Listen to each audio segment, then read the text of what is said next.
Hello mga beshi, this is Chariast and welcome to my channel. And for today's video, magpo-propagate tayo ng Bougainvillea pero gagamitan natin siya ng rooting hormone. So sa mga bago pa lang po sa aking channel, please don't forget to like, share, comment, and subscribe. At pakiclick na rin po yung bell button para lagi kayong updated sa aking mga video. So, ito mga beshi. Ito yung Bougainvillea. Ito po ay isang mahaba. Pero pinutol-putol ko lang siya. So, ginawa ko siyang tatlo. So, ngayon magpo-propagate tayo. Pero gagamitan natin siya ng honey. Ito yung gagamitin nating rooting hormone. Titingnan natin kung mas mabilis yung may rooting hormone kesa dun sa ginawa natin yung una na wala. O direct lang na itinanim sa lupa. Hindi katulad nito na gagamitan natin ng rooting hormone. Itong honey ang ating gagamitin. So, bago natin itanim, mga beshi, tanggalin muna natin yung mga tinik-tinik at saka yung mga excess na sanga. Yan. Kasi yung mga sanga na yan, lalo na itong may dahon na to, hindi naman, mamamatay na pala yan. Matutuyo. Kasi medyo matagal pa naman yan bago magkaugat. So, matutuyo yung mga dahon na natira pa sa kanya. So, alisin muna natin. Alisin natin lahat. Tapos ito, pag ako nagtatanim ako, tinatanggal ko yung mga balat dun sa dulo bago itanim. Kasi sabi nila, mas madali daw mag-ugat kapag tinanggalan ng balat. So, simula, ganyan na ako mag-tanim.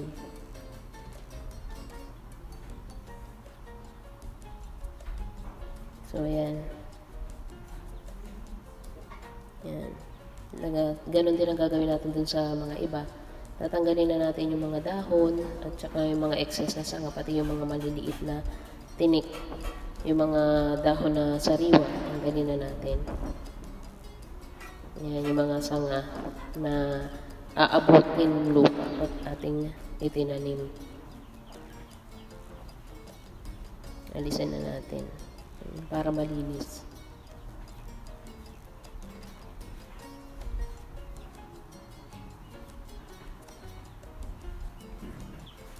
So, ayan, dito ko itatanim yung pinakamalaki sa kanila.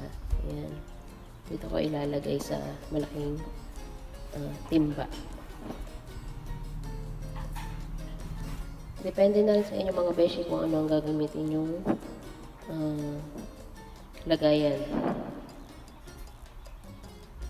Kasi itong mga sanga na to ay lalaki pa, kaya mas prefer ko siya sa malaking pasok o malaking lagayan. Taniman.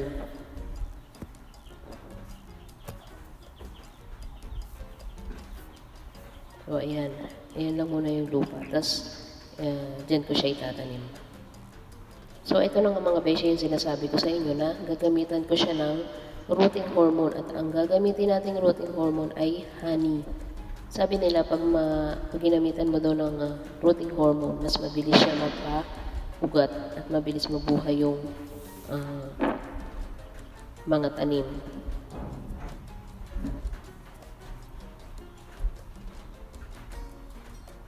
So, susubukan natin ngayon kung talagang mas mabilis magpatubo ng Bougainvillea na ginamitan ng rooting hormone or dun sa una nating ginawa na direct sa lupa na wala tayong ginamit na kahit ano.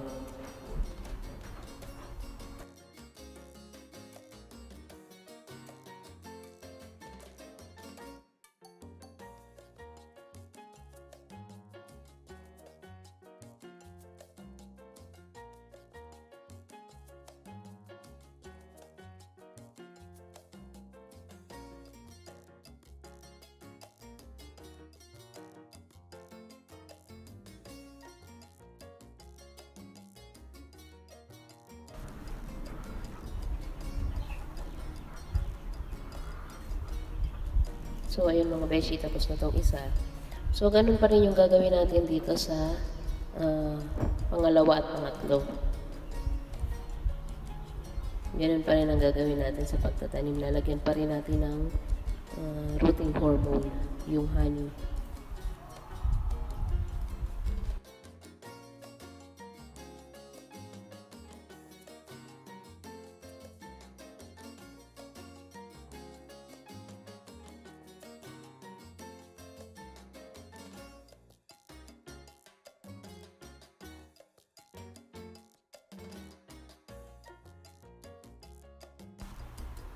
So, tip lang mga beshi, pag nagtanim kayo ng ganito, lalo na pag cutting, yung gagamitin nyo is, pag itinanim nyo siya, medyo i-press nyo yung lupa dun sa sanga para hindi gumalaw. Para hindi gumalaw yung sanga. Para hindi siya umuga. Kasi hindi siya mabubuhay kapag laging nagagalaw yung kanyang sanga. Kailangan steady. Kaya kailangan diin na natin yung para sumikip.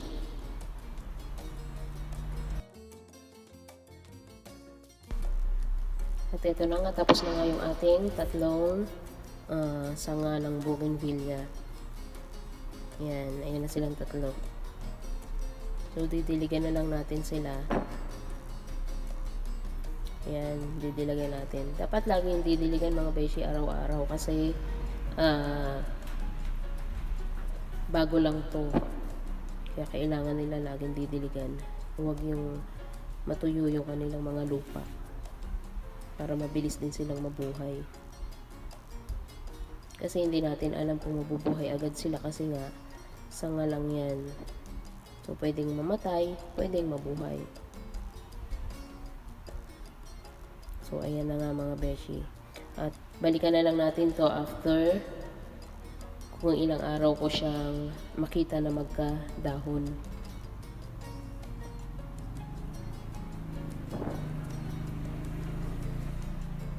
So, ito na nga mga beshi. Oh. Hindi ko napakita yung unang-unang pagtubo ng mga dahon, pagsulpot ng mga dahon kasi hindi ko nabura ko yung video. So, ito is kasi nakita ko siyang tumubo na yung mga dahon niya after 6 or 7 days. May nagsupling na sa kanila. So, ito is pang